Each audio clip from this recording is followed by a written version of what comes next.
Здравейте хора, и днес ще ви покажа как да използвате follow в Geometry Dash. Тук си имаме първото готово ниво. Така, за да накараме с тези неща тук да следват играча, ще използваме follow тригъра. Сега ще покажа как. Тук ще сложим на този обект група 1. И тук, както знаем вече преди, какво да правим? Ще несем log x player и log y. Да забравим. Така, и сега тук ще даде на помощ follow тригъра. И ето го менюто.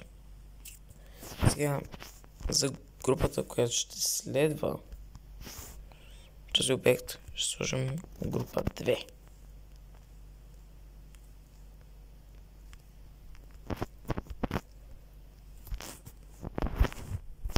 Мувтаем.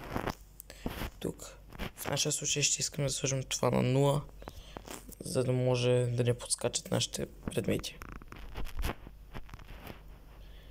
И Target Group ID и Follow Group ID.